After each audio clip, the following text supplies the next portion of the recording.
Welcome to Positivity in Action, the podcast where we explore the power of positive psychology in everyday life and during life's toughest moments. I'm your host, Tracy. I run Truly Listening. And as each week, we are going to dive into inspiring stories of how people have used positive psychology to overcome hardship, build resilience, and create meaningful lives.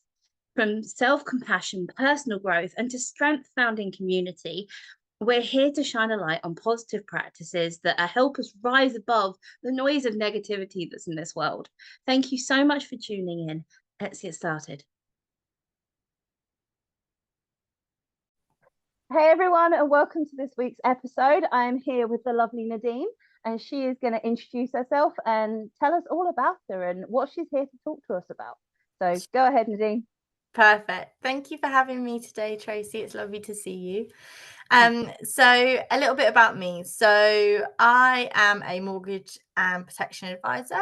I also help support women in business, and I have an Elevate Her Women in Business network, which we started to do in-person events, which is really exciting. Most importantly, I'm also a mum of two and a wife. So I have lots of different hats and lots of busy life. Just a busy world, really. What I thought I would talk to you about today is the things that I use in my life to help me keep like a positive mindset.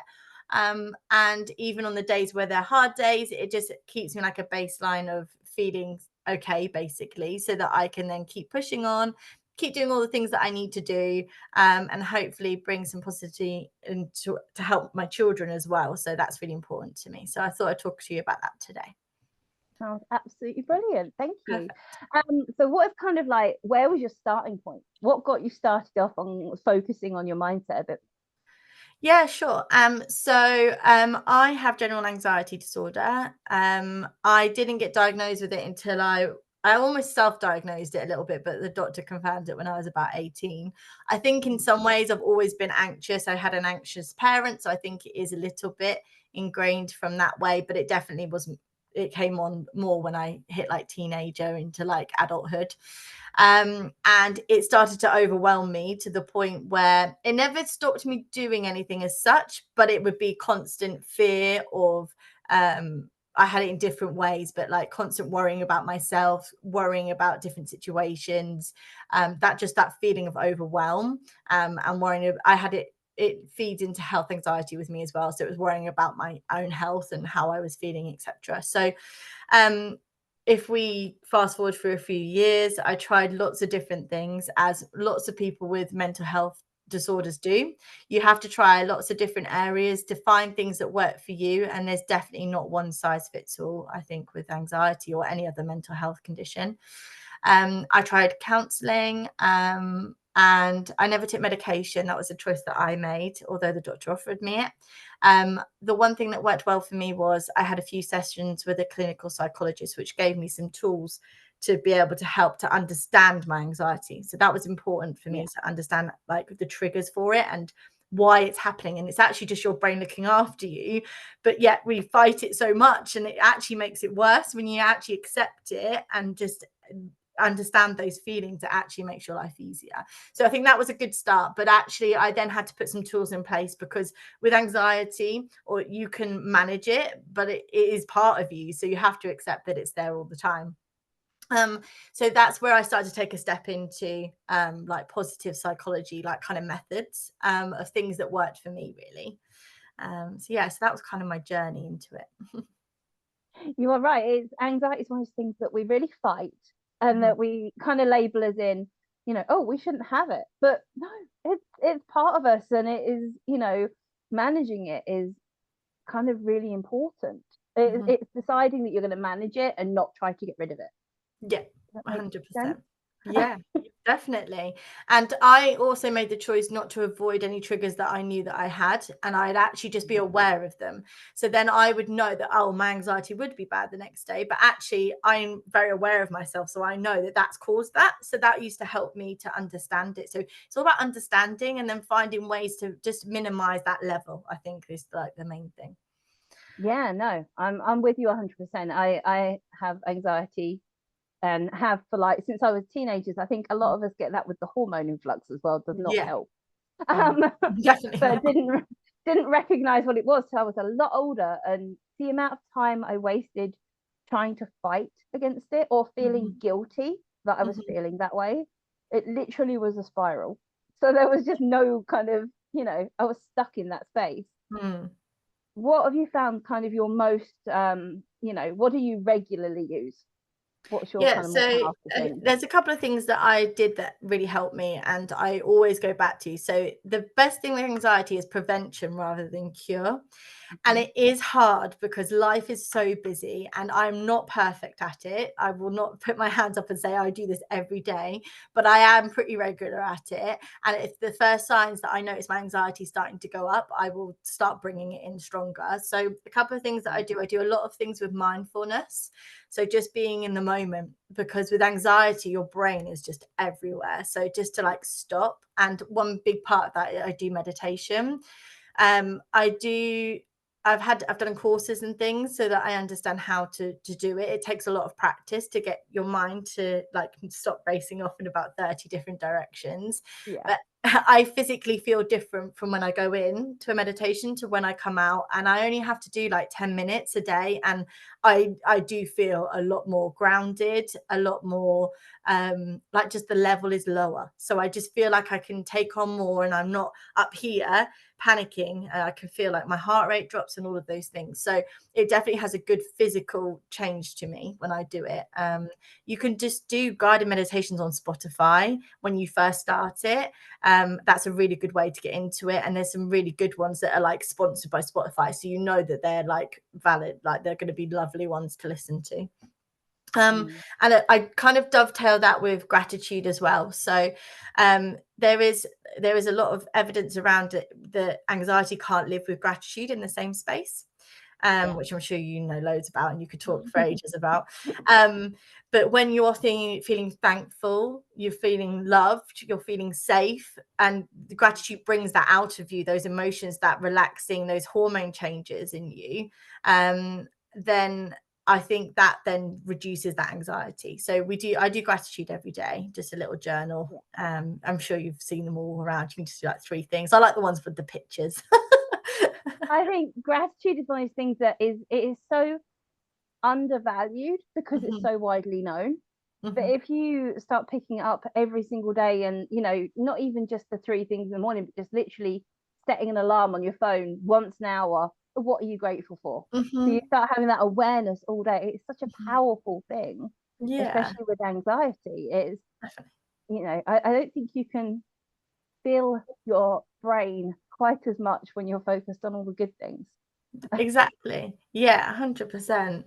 And then the other thing that really works well for me is exercise. So my relationship with exercise has been up and down, but in the last year, I've like found something where I feel safe. And I feel like I basically stopped trying to lose weight, which is the like weirdest thing, but actually like it is the thing that changed the way that I see it. And I started to do it in conjunction with trying to make my anxiety levels lower, to feel happier and to feel better in myself. And that's been a massive change for me. So I do personal training with a trainer who's amazing, who I completely trust. And I also run now. My knees don't like it, but it's helping my brain. So I can replace a knee. It's fine. I'll be telling you that in like 20 years. When I mean, I'm 35 now. I've got no hope of getting to 70 without a knee replacement. I promise you. I think that is an amazing tip, really, because we all know we should be moving our bodies. We all know that exercise helps your mind, but it's the way you're framing yourself up to think about it. Because we often frame exercise as a punishment, or as in to lose something from our life, not to bring it in, not to bring in, this will really help my mental health if I do this. Yeah, definitely. 100%. And also something else that I found that really worked well for me is I stopped talking about it with people. So when I've done diets and exercise stuff before, I'd be shouting about it, telling everyone how wonderful I was doing. And then I'd fall off the wagon. Then I'd feel really guilty, feel like I was failing, have that like fear of judgment of everyone else. So this time, this journey, I didn't like, obviously my close people know, but like I haven't really talked about it. I'm not really looking for anyone to say to me, oh, you look great, or like, I don't need that. I'm literally doing it because I want to feel better. And I've had some really amazing wins that are helping me feel more positive and helping my mindset. And genuinely, it's just because I now get to the point where I feel like I need to exercise to like make myself feel like more relaxed, and like it is definitely helping. I can feel that adrenaline building in my body. So when I run or when I work out, I feel that drop, and I'm like, okay, I can now feel that in my body, that I need that to release it and get rid of it. Yeah. No, I completely understand. I do the same. I don't tend to tell people that I work out because I'm the same. I tend to keep that to myself because I don't need that input for it. It's just for me. Yeah. But I know that if I hit a few days of not doing it, I'm then like, okay, you really need to move. Yeah. You You really feel need it, to don't move. you? Yeah, you feel sluggish and horrible, and you're like, I don't want to feel like this anymore. Like, I need to get back out there. I ran this morning in the rain though, and I was doubting my decision, but Nice. the I don't wind's blame you really for doubting hard. your decision. So yeah, so they're like the two things that I kind of focus on, which kind of keep me really like I mean, I have still have days where I feel anxious, like, don't get me wrong, but I'm back down to feeling okay again very quickly, and I'm able to manage it and put those thoughts, those worst case scenarios, I'm able to rationalize them a lot better because of those things that I have in place. So for me, those two things just really work really well. We could probably carry on talking about that one for a while. So we're just going to sidetrack to, because you said you wanted to share about some tips with how you use positive psychology with your children, and I think that's something that everyone always wants to hear about because we want to have put it into our lives realistically. Yeah. So what tips do you have for working families to be able to fit positive psychology I in? mean, oh well, we have like 12 minutes a day to do anything, don't we? But so firstly, I am not a parenting whiz at anything. I am completely just trying to find my way with trying to help my children navigate their feelings and things like that. So I have a 6-year-old and a 2-year-old. So it's the 6-year-old that I've obviously been focusing on because he started to get more complex like emotions and reactions, and he's in school. So there's lots of different things that he's had to go through in the last couple of years.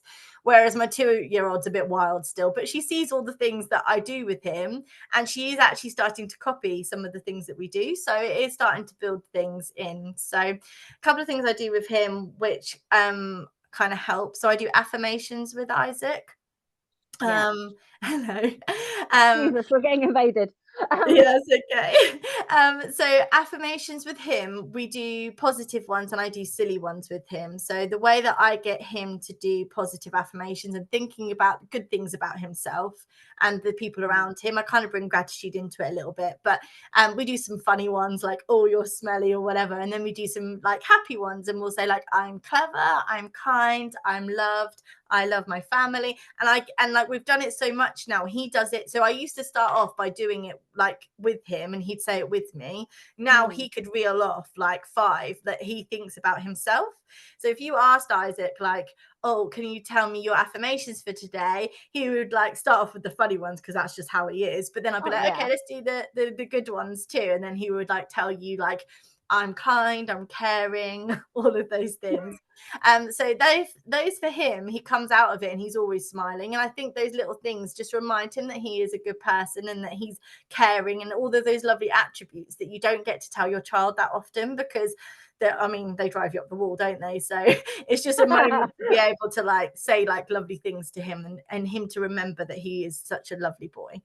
And then beautiful. Yeah, it helps. I think it's good, isn't it? I mean, we felt a bit silly doing it the first time, but I was like, I'll just go do it with him, and no one knows, so it's fine.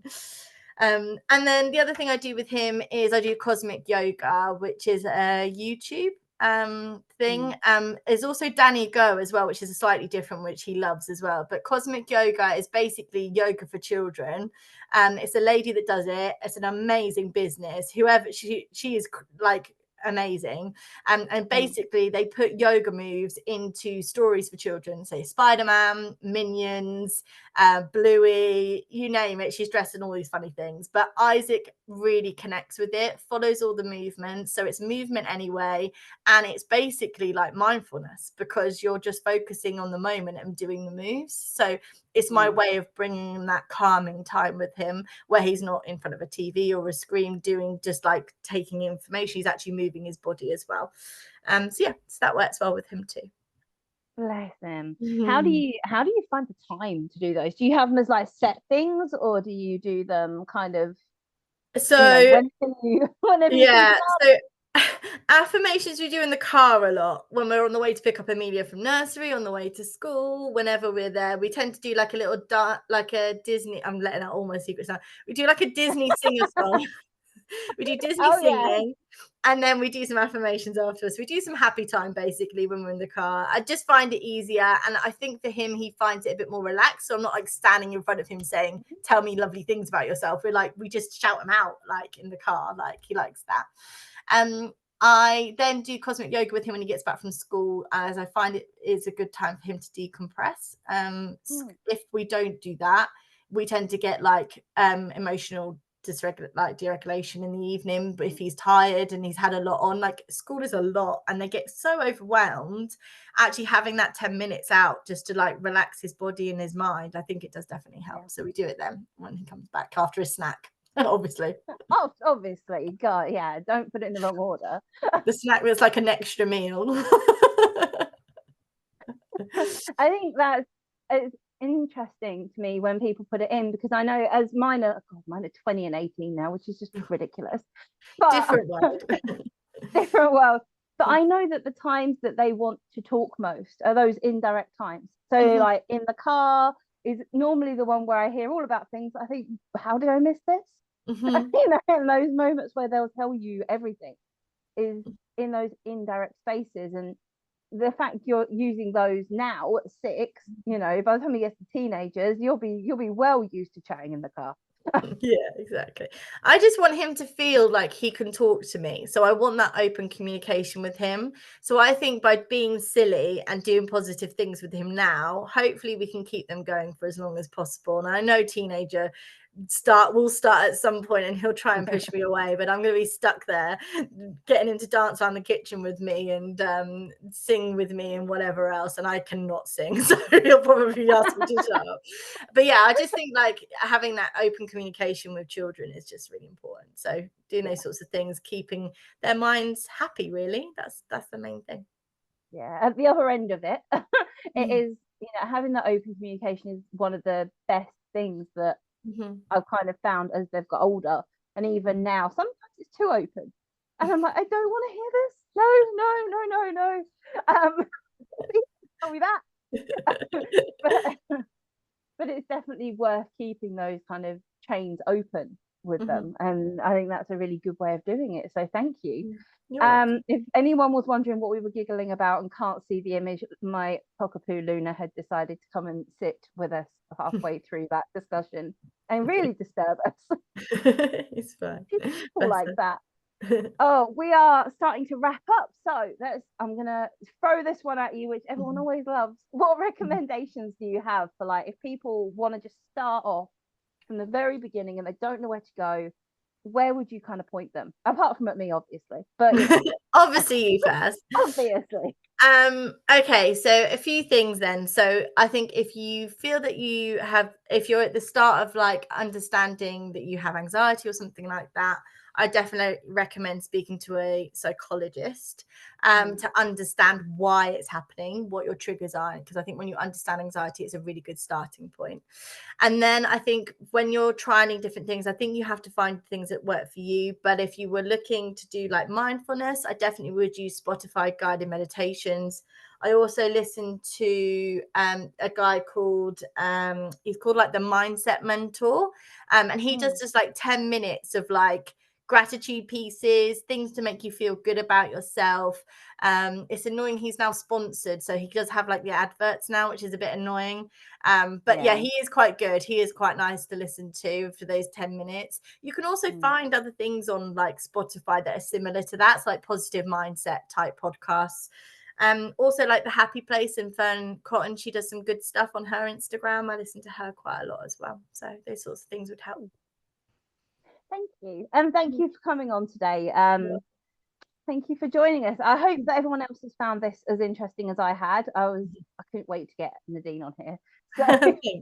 it's been one of those things that I've been like, oh, can't wait. Remember that positivity isn't just a mindset, it's a practice. It's something that we can use every day. If you've enjoyed today, please share, like, subscribe, put whatever is in that box below and give it a tick.